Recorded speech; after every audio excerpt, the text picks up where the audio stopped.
Faut faire que quelqu'un perce ma bulle. Merci, Pasteur Luc. Je vais descendre le trépied, c'est-tu correct? Oui. C'est la liberté. Toujours bon de demander la permission.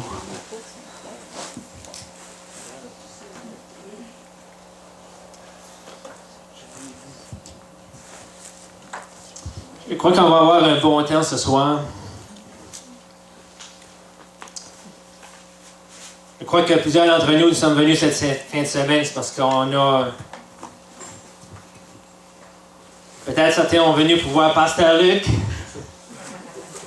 Peut-être certains ont venu pour voir juste des amis, des frères et des sœurs, et ça fait longtemps peut-être qu'on n'a pas rencontré. Mais je pense que cette fin de semaine, qu'on va avoir un bon temps, que le Seigneur va nous rencontrer, que le Seigneur va venir nous toucher d'une façon spéciale. Certains d'entre nous, peut-être que ça fait des mois et des semaines qu'on passe des situations, soit à la maison, soit à l'ouvrage, soit dans nos familles, soit personnelles. Mais je crois que cette fin de semaine, ça va être un appointement que Dieu va venir nous rencontrer chacun de nous. Pour certains, cette fin de semaine, ça va être peut-être une deuxième chance, peut-être une troisième, peut-être une 100e chance. Mais je crois que cette fin de semaine, c'est lorsque simplement on dit, Seigneur, on veut te rencontrer, on veut toucher le bord de ton vêtement, que le Seigneur va être fidèle, qu'il va venir nous rencontrer à l'endroit où nous sommes dans notre marche avec lui. Et peut-être que si vous êtes ici, vous ne connaissez pas le Seigneur, ou peut-être que vous le connaissez depuis des années, le Seigneur a quelque chose pour toi cette fin de semaine, et le Seigneur a quelque chose pour nous, chacun de nous. J'aimerais qu'on tourne ce soir dans le livre des Rois.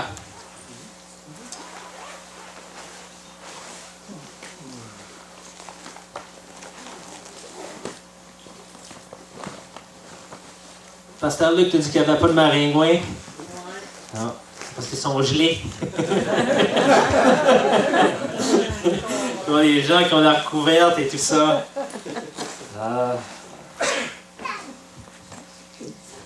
Dans 2 Rois, chapitre 6.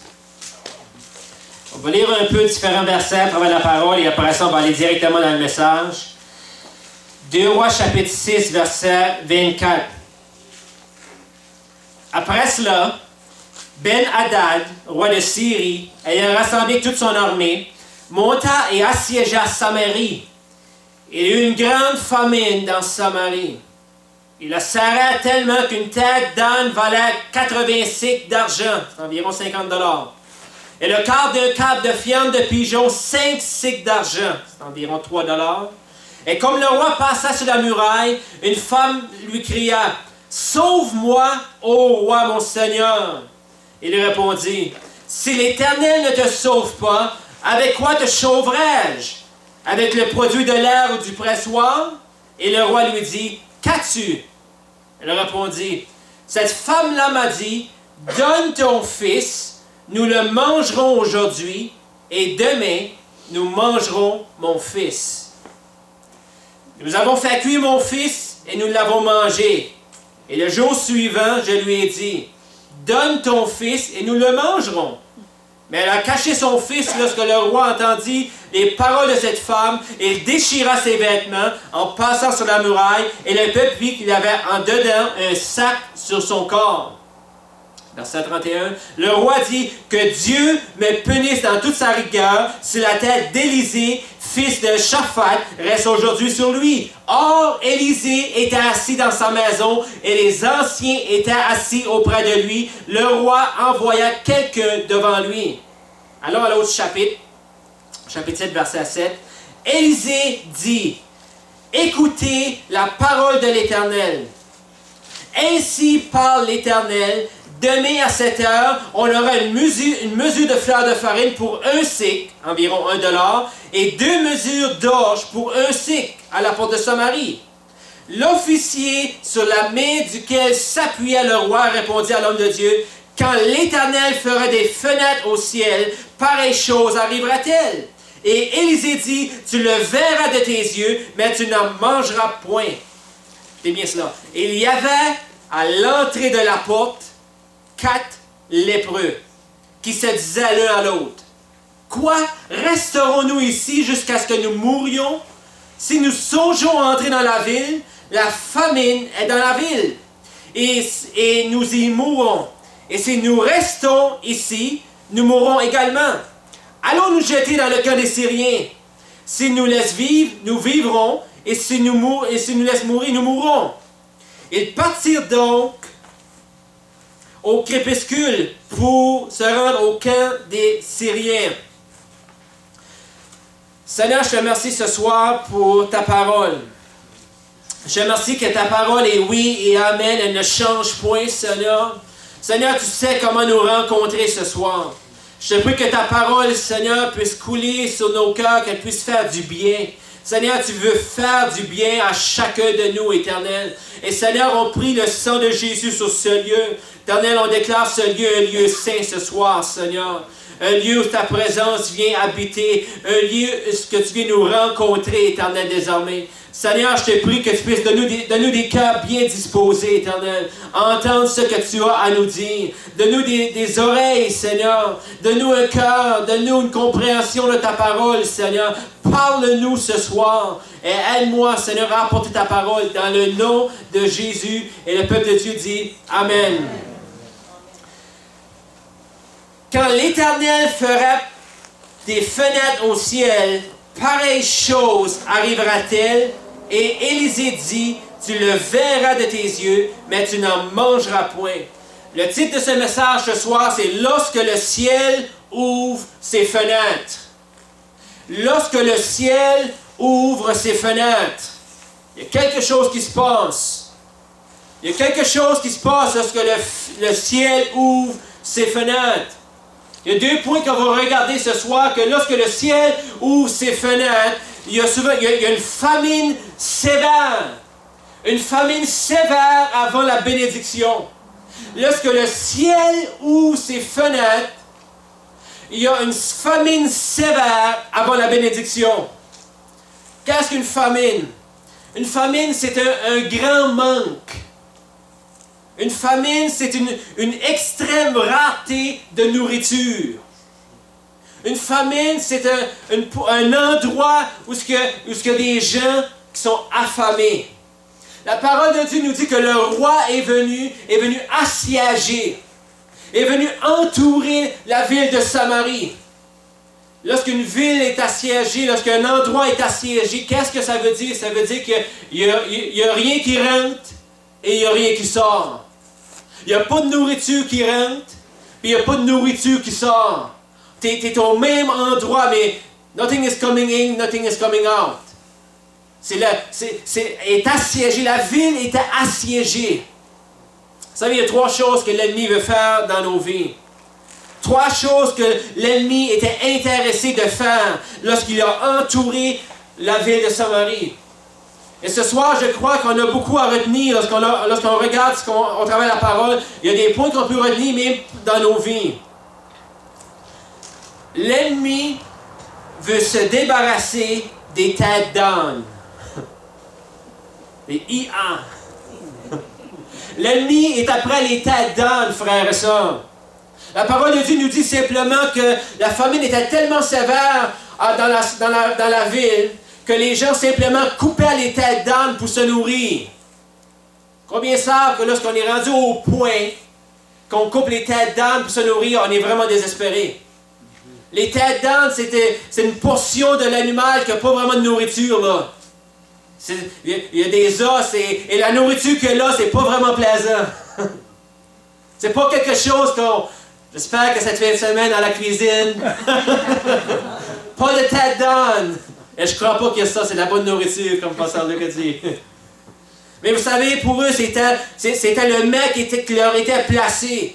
Un mec en temps normal qui n'oserait jamais manger. Mais dans la situation qu'ils étaient, dans cette famine-là, ils étaient pris à se nourrir de ce mets-là. Vous savez, la constante présence et oppression de l'ennemi a occasionné une famine sévère au milieu du peuple de Dieu. Ils ont commencé à manger, à se nourrir sur des choses qui n'avaient pas de valeur nutritive. Ils ont commencé à déguster des choses qui n'avaient aucune valeur nutritive. Il n'y avait pas de viande. Il n'y avait pas de substance. Ils mangeaient des têtes d'âne, des choses qu'ils ne mangeaient pas normalement. La famine a fait en sorte qu'ils convoitaient et désiraient des choses qu'ils ne voulaient pas dans un temps normal. La famine a occasionné un désir en eux, qu'en temps normal, que ce désir-là n'était pas là, mais en cause de la situation qu'ils étaient présentement, en état de siège, en état de famine, il y a des choses qu'ils ont commencé à désirer. En anglais, on utilise le terme craving, désirer. Il y avait quelque chose un languissement, quelque chose qu'ils désiraient. Si simplement qu'on pourrait avoir au moins une tête d'âne. Et il ne désiraient pas simplement avoir un bon spaghetti avec peut-être des boulettes à la viande. Et c'est un de mes mets favoris. Si vous m'invitez un jour à la maison du spaghetti, je vais être content. Mais il ne désirait même pas ça. Tout ce qu'il désirait, c'est simplement on peut avoir une tête d'âne. L'ennemi est après les têtes d'âne, frères et sœurs. Et qu'est-ce que je veux dire par cela? C'est qu'il y a quelque chose lorsqu'on parle d'une tête d'âne, lorsqu'on regarde à l'anneau. L'anneau même nous parle d'humilité.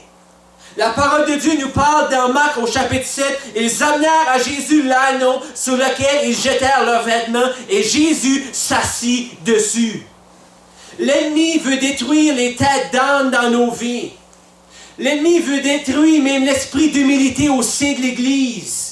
L'ennemi est après les ânes, l'ennemi est après l'esprit d'humilité, l'ennemi est après, il veut détruire les têtes d'âne. Jésus était assis sur le dos d'un anneau qui représente l'humilité. L'humilité transporte la présence de Dieu. Je crois que si on veut retrouver la présence de Dieu dans nos vies, il faut retrouver l'humilité à nouveau, frères et sœurs. L'humilité, simplement qu'on voit nos frères et nos sœurs qui sont plus élevés que nous.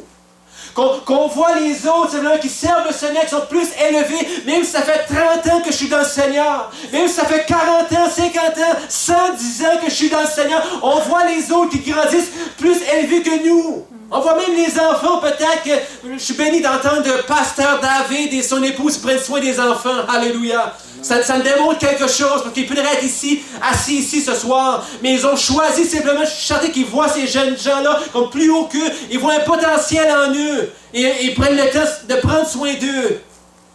Mais vous savez, lorsque l'ennemi est après l'humilité, c'est lorsque la tête de l'anneau est enlevée, la présence de Jésus n'est plus.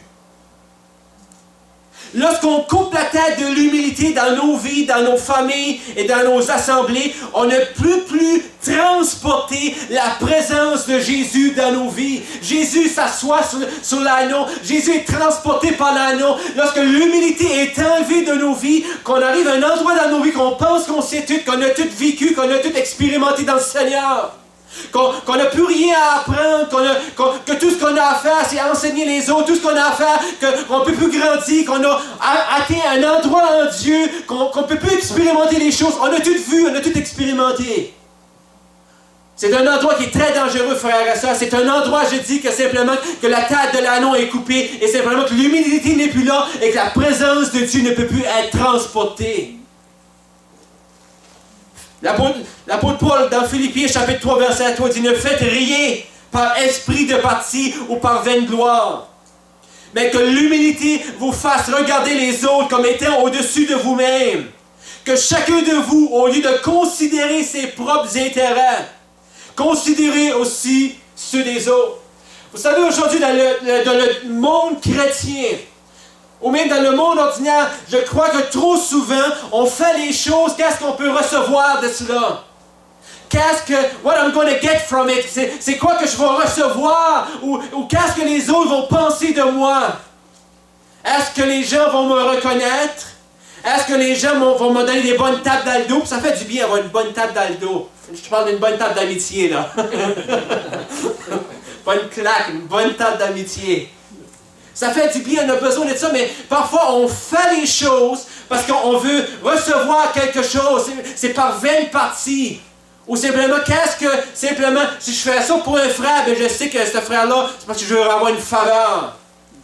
Mais lorsque l'humilité est coupée au sein du corps de Christ, je crois que la présence de Dieu quitte. Je crois que lorsqu'on commence à faire les choses pour ce qu'on peut recevoir, au lieu de faire les choses pour qu'est-ce que le Seigneur peut recevoir, alléluia, je crois qu'à ce moment-là, qu'il y a quelque chose, il y a une humilité qui est partie, je crois que la présence de Dieu s'en va. L'ennemi est après les têtes d'Aaron, frères et sœurs. C'est qu'on est impliqué dans un ministère, dans l'église, où ce qu'on sert, ou simplement qu'on sert simplement le Seigneur. Qu'on ne fasse pas les choses pour vaine partie, qu'on ne fasse pas les choses parce que simplement on veut que les autres nous voient. Qu'on puisse servir simplement du Seigneur. Je te sers parce que tu es le Seigneur des Seigneurs. Que si que je suis à la vue du monde, Seigneur, je vais te servir. Si je suis en arrière, que personne ne me voit, Seigneur, je vais te servir. Et soudainement, on va voir que la présence de Dieu, simplement, on transporte la présence de Dieu dans nos cœurs et dans nos vies. L'ennemi est après les têtes de l'anneau de l'Église.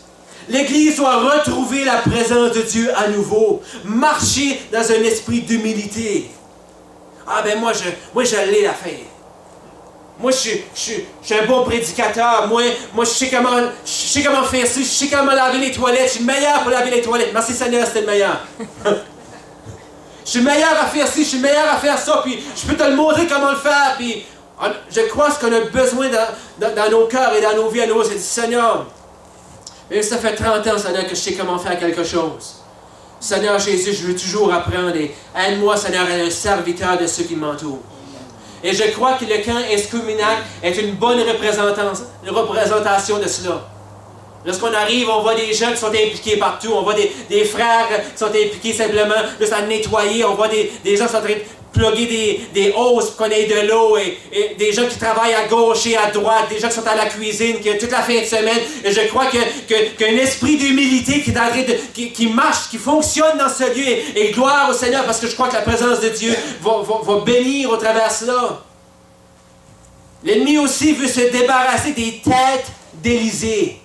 C'est qu'il veut se débarrasser des têtes d'Aaron, il veut se débarrasser des têtes de la parole de Dieu, de l'homme de Dieu, les têtes d'Élysée. Lorsqu'on est prêt à couper la tête de l'Aaron, on commence à vouloir enlever la tête d'Élysée. Le roi dit que Dieu me punisse dans toute sa rigueur si la tête d'Élysée, fils de Shaphat, reste aujourd'hui sur lui. Lorsque l'humilité n'est plus, on est prêt à couper la voix du prophète, la voix de Dieu dans le pays. Dieu parle à travers ses serviteurs. Dieu parlait à travers le prophète Élisée. La voix de Dieu se faisait plus entendre au sein du peuple de Samarie. Et simplement, le roi voulait couper la voix de Dieu.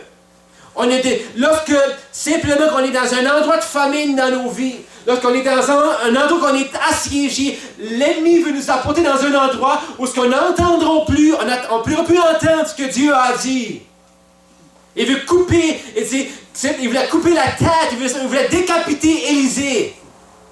Vous savez, c'est la même chose avec Élie, le prédécesseur d'Élisée.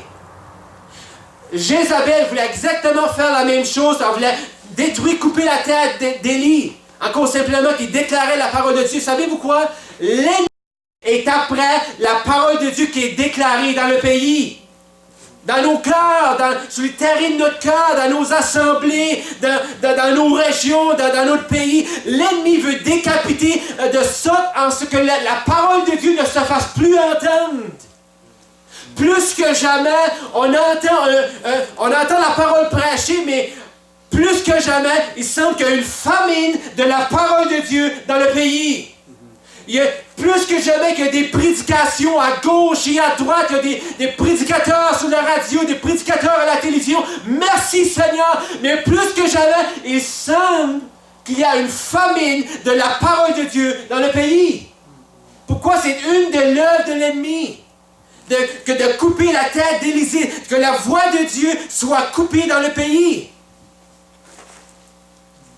Dans la famine, il faut faire attention de quoi on se nourrit. Cela peut nous occasionner à ne plus entendre ou vouloir entendre la parole de Dieu. Une chose conduit à une autre. Si on veut que les têtes d'Aaron sont décapitées, ça ne sera pas là que les têtes d'Élisée vont être décapitées. C'est que l'humilité sort de nos vies, simplement qu'on serve Dieu par motif d'intérêt au lieu de le servir parce que ce qu'il nous demande, ce qu'il nous met à cœur, on veut le servir avec joie, on veut le servir avec gratitude parce qu'on est un enfant de Dieu. C'est simplement que l'humilité est partie, simplement la parole de l'Éternel, ça ne sera pas long qu'on va vouloir couper la parole de... On ne voudra plus entendre ce que Dieu a à nous dire. Je crois aussi qu'il y a un temps qu'on a besoin d'entendre la parole de Dieu, c'est aujourd'hui, frères et sœurs. Si qu'on a besoin d'entendre la voix de Dieu, je crois que c'est aujourd'hui plus que jamais. Le peuple coupait les têtes d'Aaron et le roi, les leaders, voulaient la tête d'Élisée. Le leader ne voulait plus entendre ce que Dieu avait à dire. Ceux en leadership ne voulaient plus entendre. Ils ne voyaient pas nécessaire d'entendre la voix de Dieu. Ils ne croyaient pas nécessaire de passer du temps et entendre ce que Dieu a dit. Pourquoi? Parce que les têtes d'Aaron étaient coupées, l'humilité ne régnait pas. Ils se voyaient au-dessus de toute la situation. Dans Juge chapitre 17, la parole de Dieu nous dit que le peuple marchait sans humilité. En d'autres mots, c'est chacun faisait comme il lui semble bon. Dans le livre des Juges, chacun faisait à sa propre façon. Il ne voulait pas entendre la parole de Dieu. Si l'ennemi est après les têtes d'Aaron, il est après les têtes d'Élisée, il est aussi après, il veut détruire les héritiers. L'ennemi veut détruire les héritiers.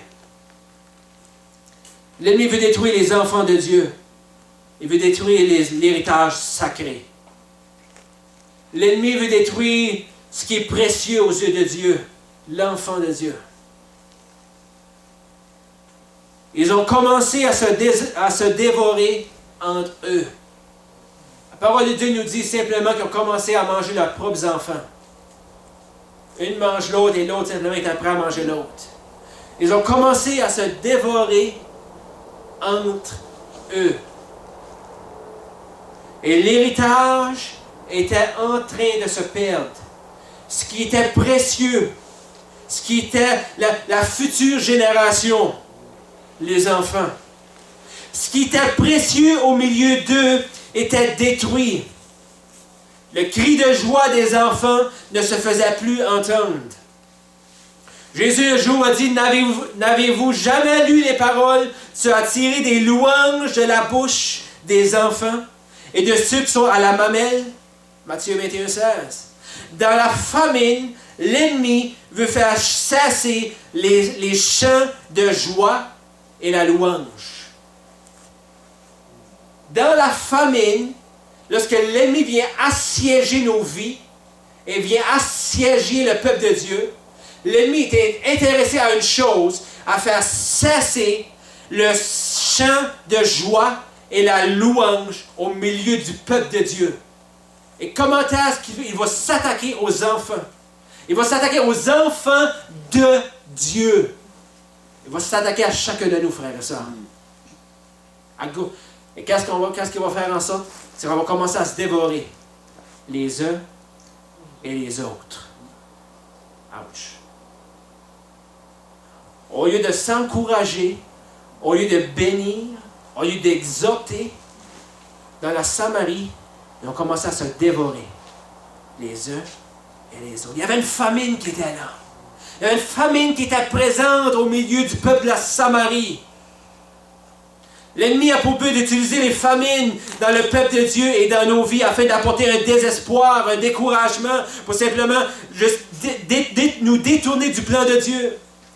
Il y avait une famine juste avant la bénédiction. Lorsqu'on regarde à l'histoire de la parole de Dieu, juste avant les grands mouvements de Dieu, il y a souvent une famine qui est là. Tout ce qui s'est passé en Exode, 400 ans, dans la captivité, une famine, et la bénédiction est venue. Au temps de Jésus, la même chose. Le peuple était insatisfait.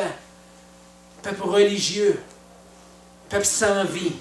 La loi était là. Il n'y avait aucune vie. Jésus vient sur la scène. Une famine qui était là juste avant la bénédiction, frères et sœurs.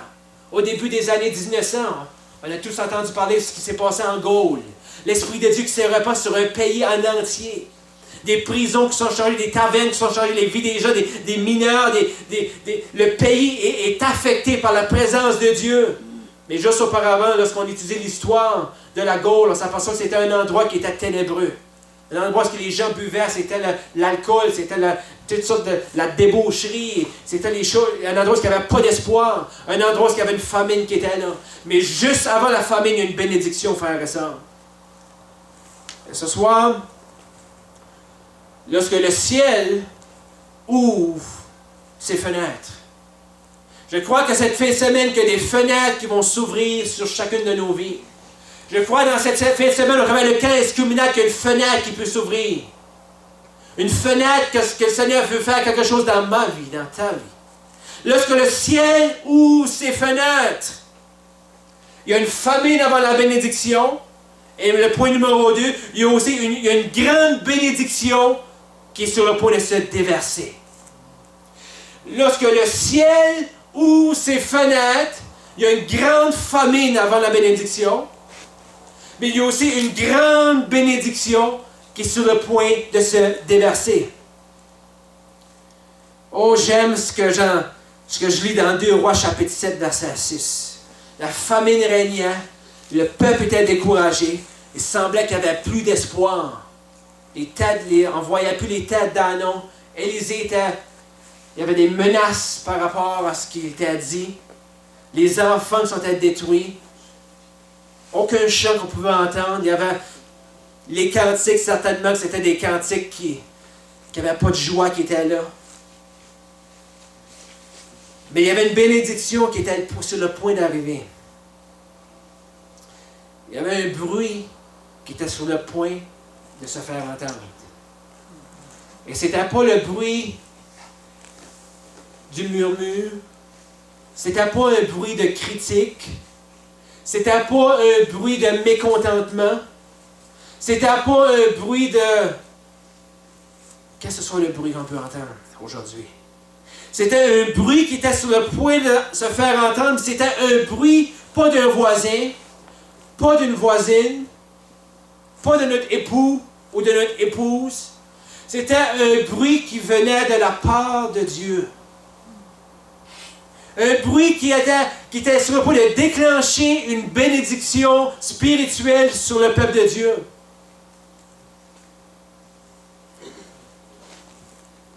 Un bruit de la part de Dieu. 2 Rois chapitre 7 verset 6 nous dit: le Seigneur avait fait entendre dans le camp des Syriens un bruit de chars et un bruit de chevaux. Le bruit d'une grande armée. Il était un bruit qui était sur le point d'entendre, et je crois, frère et sœur, qu'il y a un bruit dans les jours dans lesquels on vit, qu'il y a un bruit qui est en train de se faire entendre. Un bruit qui vient de la part de Dieu. Que si simplement qu'on ouvre nos cœurs, qu'on ouvre notre esprit, et simplement qu'on va pouvoir commencer à entendre ce bruit-là.